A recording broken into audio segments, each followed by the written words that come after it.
Le réseau est essentiel dans vos clusters Hyper-V car c'est lui qui emmène les communications vers les machines virtuelles et donc vers vos applications.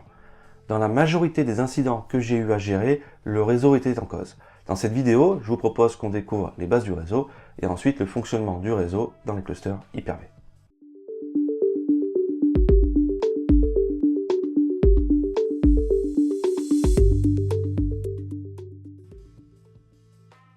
Avant qu'on rentre dans le détail du fonctionnement des réseaux Hyper-V, je vais revenir sur les fondamentaux réseau, notamment les VLAN.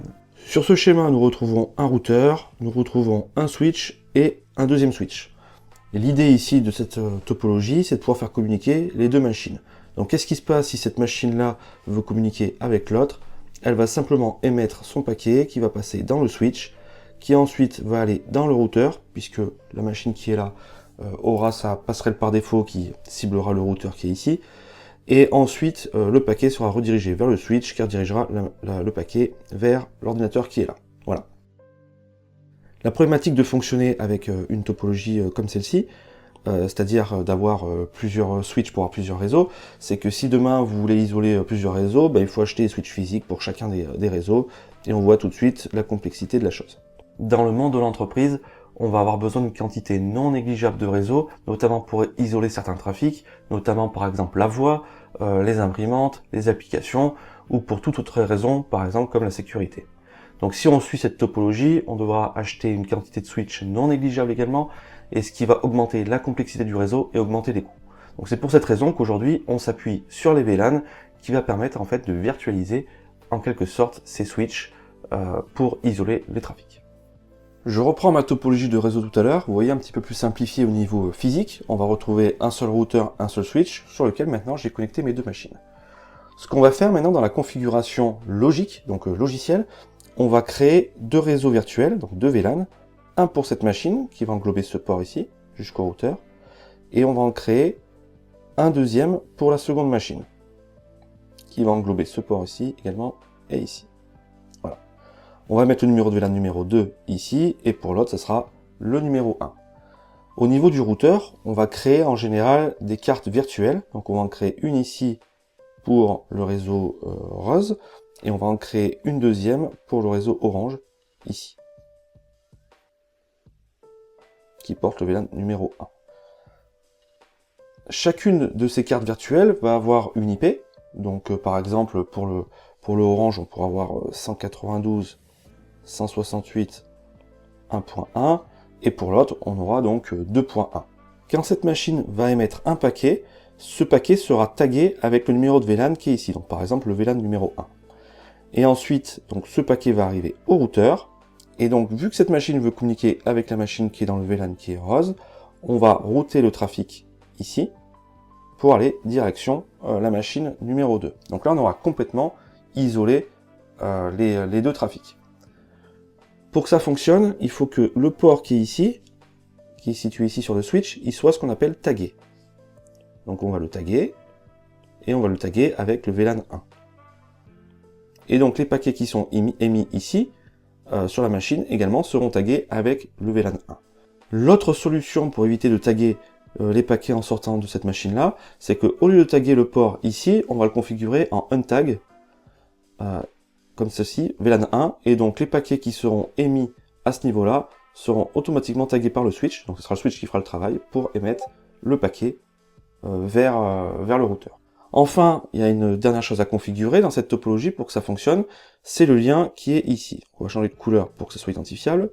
Le lien qui est ici, le lien physique dont je parle, va faire passer plusieurs VLAN. Donc on ne peut pas le taguer parce que sinon il pourra faire passer un VLAN ou l'autre.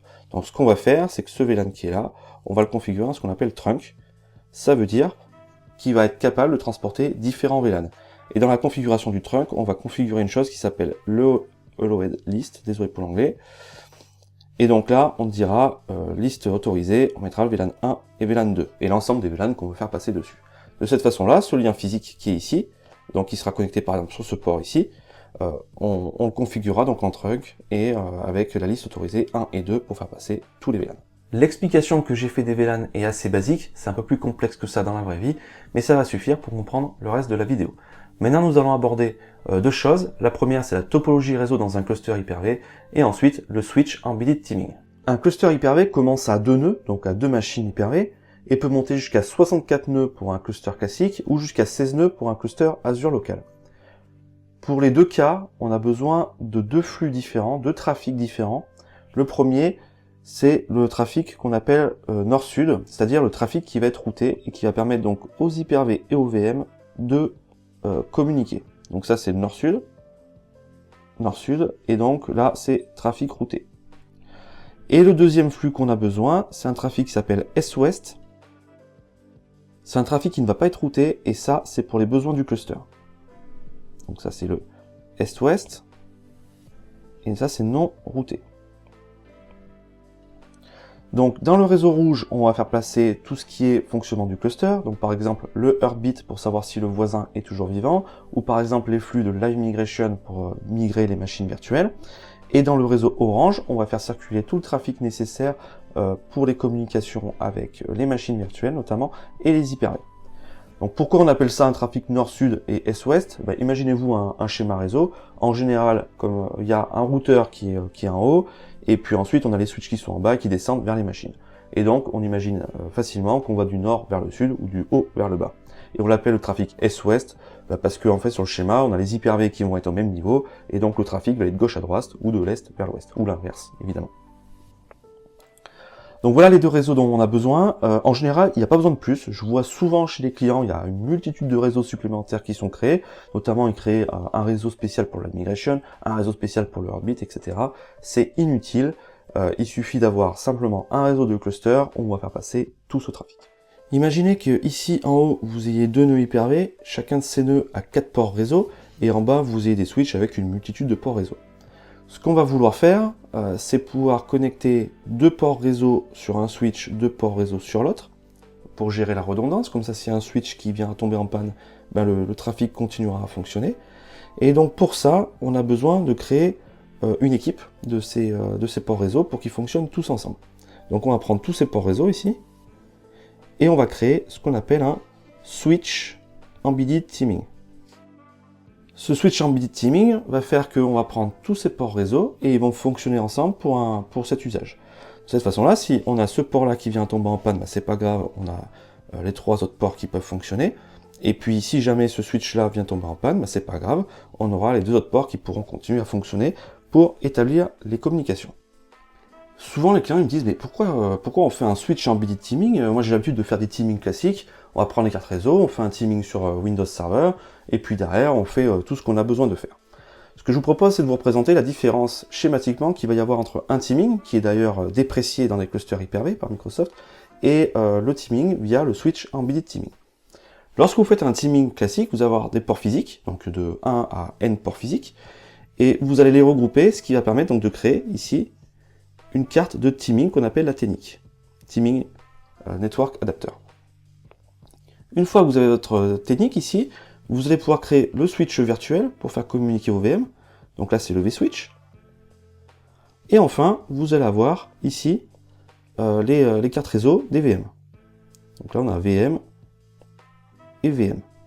Donc là, vous voyez, on ajoute une couche au milieu ici de virtualisation qui s'appelle la TNIC pour pouvoir faire communiquer les machines virtuelles. En plus de ça, le teaming en mode legacy réduit les fonctionnalités qui sont disponibles dans les machines virtuelles. Par exemple, si vous avez besoin de faire du RDMA ou des choses comme ça dans les machines virtuelles, vous ne pourrez pas le faire avec ce mode-là. Maintenant, voilà comment fonctionne le switch embedded teaming. On va voir les ports physiques également, donc de 1 à 8 cette fois-ci, un maximum de 8. Et on va directement créer ici le vSwitch. Et on aura les VM qui seront ici. Donc grâce au switch embedded teaming, vous voyez ici, on n'a pas besoin de la TNIC et donc on enlève une couche de virtualisation en moins.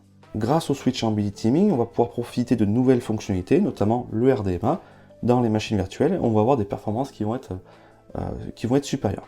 L'inconvénient du switch embedded teaming, c'est que les cartes réseau qui composent ce switch embedded teaming doivent être strictement identiques sur le point de vue firmware, driver et évidemment modèle. La solution qui va être toujours privilégiée dans les clusters qui vont être déployés aujourd'hui, c'est le switch embedded teaming qui est ici. Les vSwitch que nous avons vus dans le schéma précédent sont importants puisqu'ils permettent aux machines virtuelles de pouvoir communiquer avec le monde extérieur. Il y a 3 types de switch virtuels. Le premier, c'est le privé, c'est-à-dire qu'il y a uniquement les VM qui peuvent communiquer entre elles au sein du nœud Hyper-V.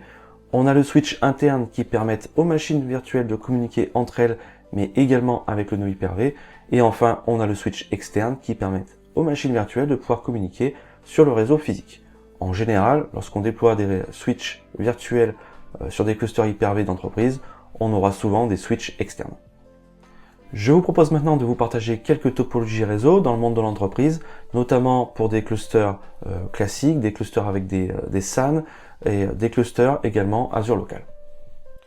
Au milieu du schéma, je vous ai représenté un nœud Hyper-V qui détient des cartes réseau pour le flux nord-sud, les cartes réseau qu'on peut voir en bas, et des cartes réseau pour le flux est-ouest. Et on a également une carte réseau dont on n'a pas encore parlé, c'est la carte réseau out of band qui permet de prendre la main à distance, même quand l'OS n'est pas installé.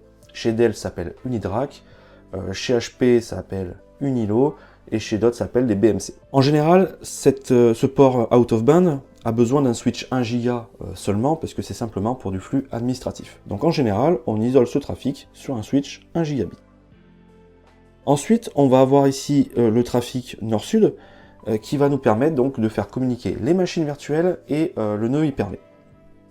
Donc ce qu'on va faire à ce niveau-là, au niveau du trafic nord-sud dans le nœud Hyper-V, c'est qu'on va créer ici un vSwitch, donc basé sur le switch embedded teaming, parce que le switch embedded teaming embarque le vSwitch, et on va créer une carte réseau virtuelle à ce niveau-là pour le nœud Hyper-V. Donc le nœud Hyper-V pourra communiquer ici via cette carte à ce niveau-là sur le réseau physique en passant par le vSwitch et en passant par le flux nord-sud. Pourquoi c'est possible de faire ça de cette façon-là? C'est qu'il faut savoir dans un nœud Hyper-V, lorsque vous installez le rôle Hyper-V sur votre machine virtuelle, le système d'exploitation se transforme en ce qu'on appelle en partition parent et donc devient lui-même une machine virtuelle dans votre nœud Hyper-V. Donc la partition parent, c'est votre système d'exploitation, et les partitions enfants, ce sont vos machines virtuelles. Et donc dans la partition parent, on crée cette carte qui est ici, une carte virtuelle, qu'on va être en capacité de connecter sur le switch embedded teaming, donc sur le switch virtuel externe. De cette façon-là, cette carte réseau peut communiquer sur le réseau physique. Cette carte réseau aura les mêmes propriétés qu'une carte réseau classique, elle aura une IP, un masque sous réseau, une passerelle, des IP de DNS, etc. Sur le flux nord-sud, donc on va avoir ce switch embedded teaming qui va également nous permettre de connecter les cartes réseau virtuelles des machines virtuelles qui seront connectées ici.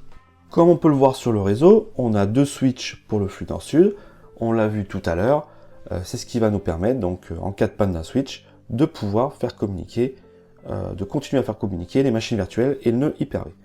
En haut, le flux en rouge, ici, on va retrouver le flux est-ouest. En général, aujourd'hui, on essaie d'avoir des cartes réseau qui sont de 10 Go ou supérieurs pour ce trafic-là, pour avoir des flux de line migration qui sont assez rapides et permet donc de déplacer assez rapidement les machines virtuelles d'un nœud à un autre.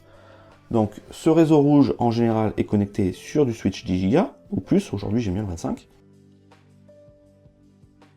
Et on voit également qu'on a 2 switches, comme ça, s'il y a un switch qui vient tomber en panne ou une carte réseau qui vient tomber en panne, c'est pas grave, le flux continuera à fonctionner sur le switch qui reste ou sur carte réseau qui reste. Ici on a 2 solutions. Soit on fonctionne sans switch embedded teaming, sans faire de vSwitch, et donc dans ce cas-là, les 2 cartes réseau seront individuelles. En général, on se sert d'une technologie qui s'appelle le SMB Simplified Multi-Channel ici, donc notamment quand on a des cartes RDMA, et en fait c'est le cluster tout seul qui va se débrouiller pour dire ça c'est le flux de cluster, et donc j'agrège ces cartes réseau dans le flux de cluster. Et donc du coup, on va pouvoir profiter des 2 liens simultanés pour le trafic. Dans un teaming, lorsqu'on agrège 2 liens, on aura l'équivalent d'un lien, grosso modo, en termes de bande passante. Là, vu qu'ils ne sont pas agrégés, en termes de bande passante, on aura les 2 liens. Donc si on a 2 fois 10 Go, on aura 20 Go de bande passante. Si vous n'avez pas de RDMA et de SMB Simplified Multi-Channel, ce que vous pouvez faire ici, c'est également faire un set, un switch embedded teaming, avec une carte réseau virtuelle. Maintenant, tout à l'heure, pourquoi je vous parlais de VLAN ? Ici, sur le flux nord-sud, comme vous pouvez le voir, on va faire passer une multitude de trafic puisqu'on va avoir les VM et la partie Hyper-V. En général, on va avoir différents VLAN puisqu'on va avoir différentes applications, différents usages, et aussi la partie management qui correspond à la partie Hyper-V. Donc là, sur les ports que vous allez retrouver ici, je vais changer de couleur pour qu'on voit bien les différences. Sur les ports que vous allez retrouver ici, on va faire passer plusieurs VLAN. Et donc tout à l'heure, on a vu que quand vous avez passé plusieurs VLAN, il faudra faire un trunk. Et donc sur ce trunk, vous configurez le load list avec les différents VLAN que vous ferez passer. Ce que je vous recommande également, c'est de configurer le native VLAN, ici, avec le numéro de VLAN de management pour le nœud Hyper-V. Donc admettons que le native VLAN, ça soit 1000. Il faut que la carte réseau qui est ici appartienne au VLAN 1000. De cette façon-là, vous n'aurez pas besoin de configurer le numéro de VLAN sur ce port-là. Ça sera le switch qui taguera automatiquement tout le trafic qui n'est pas tagué, qui arrivera ou partira des ports qui sont entourés en bleu, et le taguera avec le VLAN 1000. Pourquoi je propose de faire ça? C'est que si vous avez besoin de faire du boot DHCP ou des choses comme ça, la configuration sera plus simple, puisque vous n'aurez pas besoin de configurer le port réseau ici, qui sera ici, puisqu'il n'y aura pas d'OS encore. Lorsque vous déploierez l'OS, vous aurez simplement le flux DHCP qui arrivera, sans pour autant faire la configuration au niveau du BIOS ou au niveau de la configuration Hydra, Kilo, ou ce que vous voulez en fonction du constructeur. Donc ça, on va dire, c'est la base. Que vous fassiez de l'Azure Local, du SAN, de l'XQV ou ce que vous voulez en termes de stockage derrière, ça c'est la base. Il faudrait que vos clusters s'appuient sur cette topologie réseau-là, avec des ports nord-sud pour la communication Hyper-V et des VM, et simplement 2 liens ou plus pour le trafic Est-Ouest. En parlant de stockage, maintenant imaginez que vous fassiez de l'XQV ou du SAN pour aller vous connecter au stockage. Ce que vous allez faire ici, c'est que vous allez rajouter des cartes réseau dédiées à ça. Donc je vais les appeler les cartes réseau de SAN, XQZ ou autre, peu importe. Et donc vous allez avoir des ports réseau qui vont permettre de se connecter au stockage ici. Et donc ça n'impliquera aucune configuration au niveau du cluster. Vous aurez simplement une chose à faire dans le cas d'XQZ, c'est qu'il faudra configurer ces liens-là en cluster usage anon. De cette façon-là, ces deux ports réseau qui sont ici pour le SAN ne communiqueront pas pour les usages du cluster. Dans le cas d'Azure Local ou Azure Stack HCI ou Storage Spaces Direct, comme vous voulez, on va avoir à peu près la même topologie. Donc on va avoir notre flux nord-sud pour les communications des nœuds et des machines virtuelles, et on va avoir des switches dédiés en haut, qu'on va appeler les top of rack, pour le trafic du cluster. La seule chose qui est particulière ici au niveau de ce trafic-là, c'est que ce trafic-là va faire passer le live migration, le heartbeat du cluster, mais également les échanges de blocs pour la réplication du stockage, la réplication synchrone. Donc là, ce que je suggère au niveau de ce réseau, c'est d'avoir du 25 Go, donc 2 fois 25 Go. Les cartes réseau, on ne les met pas dans un switch embedded teaming, on les laisse en indépendant, et donc automatiquement, le cluster va s'appuyer sur une technologie qui s'appelle SMB Simplified Multi-Channel, et automatiquement, ces deux liens-là feront partie du même réseau qu'on appellera cluster, donc le trafic Est-Ouest, pour permettre les communications SMB, puisque le live migration s'appuiera également sur du SMB.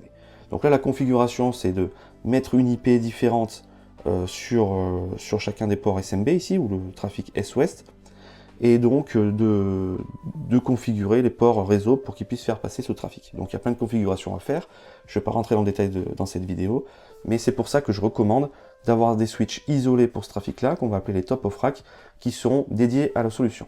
Donc si demain vous faites de l'Azure Local, je vous recommande d'acheter les serveurs pour la solution, mais également les switches qui vont avec. De cette façon-là, vous aurez une solution complète au niveau réseau, stockage et virtualisation. Donc ça, c'est dans le cas où vous faites un Azure Local qui est, on va dire, dans la même salle. Maintenant, en preview, a été annoncé qu'on allait pouvoir faire de l'Azure Local étendu entre deux salles, et notamment en utilisant du réseau niveau 2. Ça veut dire qu'on n'est plus obligé de passer par du routage pour faire les échanges de trafic. Donc là, ce qu'on va demander dans ce cas, c'est qu'on va rajouter ici des cartes réseau. Je vais mettre en blanc pour qu'on comprenne bien. On va rajouter des cartes réseau pour la technologie qui s'appelle le Storage Replica. Je vais mettre SR. Et donc, ce trafic-là ira sur les switches qui sont ici, sur un VLAN différent. Et donc, sur le switch ici, on a d'autres ports qui vont nous permettre de faire connecter les switches dans la salle d'à côté. Et donc le trafic du storage réplica, on va le mettre en bleu par exemple, qui est ici, il va aller dans le switch qui est là, pour passer ici, et ensuite il sortira pour aller dans la salle qui est située à 300 mètres ou 500 mètres au maximum, avec un lien de 5 millisecondes maximum, pour faire répliquer le trafic vers les nœuds Azure Local qui seront situés dans notre salle. Il peut y avoir des cas particuliers qui nécessitent des topologies réseau différentes, mais globalement, ce que j'ai présenté, c'est une topologie réseau que j'ai déployée chez une multitude de clients pour les usages d'Hyper-V. Certains clients me demandaient d'isoler certains trafics, notamment le backup, etc. Il s'avère que souvent, c'est inutile et que il est préférable pour de la simplicité de laisser tout le flux directement sur le nord-sud et simplement d'acheter les cartes réseau avec la bande passante nécessaire. Donc j'espère que vous avez apprécié la vidéo, que vous y voyez plus clair sur le réseau Hyper-V, et je vous dis à très bientôt pour une prochaine vidéo.